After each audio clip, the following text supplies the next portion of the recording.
Welcome to Faith Unfiltered. This is Pastor Kevin. We all have that one person. That one person who, crossed the line. That person who broke your trust.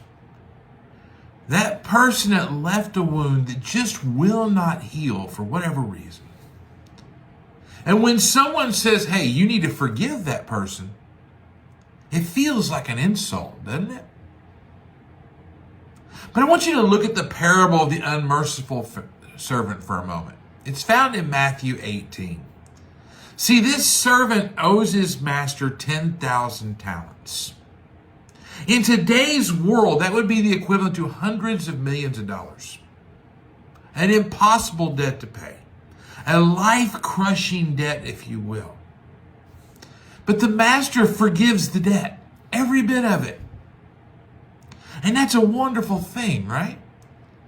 But then this same person that was forgiven finds a guy that owes him a few weeks' wages.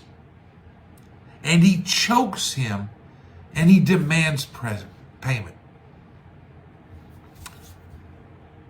The Greek word forgive throughout this passage is aphiemi. A-P-H-I-E-M-I. It literally means to send away. It literally means to cancel a debt. So here's the anatomy of forgiveness that this guy had forgotten. It's a conscious decision to stop trying to collect on a debt. That the other person, that the other person can never fully pay back. Some people have done stuff to us that they can never make up for. And this is saying cancel that debt. See, I think we ought to think about forgiveness as being about the other person.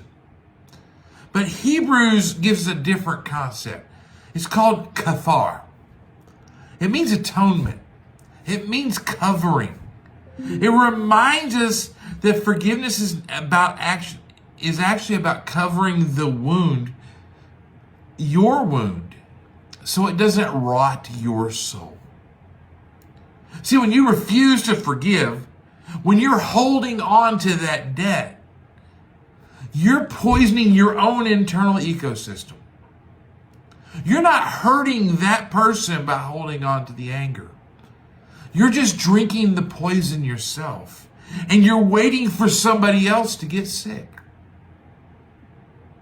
See, the connection is brutal here, but it's quite beautiful because you cannot truly grasp the scale of God's grace extended to you if you are busy choking the grace out of someone else for what they owe you. When you forgive, you're not excusing what they did. You're not saying it's okay. You're saying, I refuse to allow this debt to define my future. I refuse to let your debt infect my life. It's like trying to carry a heavy rusted anchor everywhere you go. That's what unforgiveness feels like. It's heavy. It's sharp, and in many ways it's dragging you down whether you realize it or not. Forgiveness is not about letting the other person think they're off the hook, my friend. It's about cutting the chain so that you can finally breathe again. See, God's grace towards you was a cancellation of debt, my friends. And when you extend that to others, you're not just being nice. You're mirroring the very heart of God. You're mirroring the very heart of the gospel that we follow.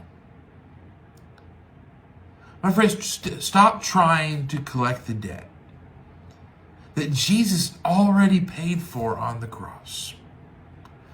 Cut the chain and choose freedom. Have a blessed day.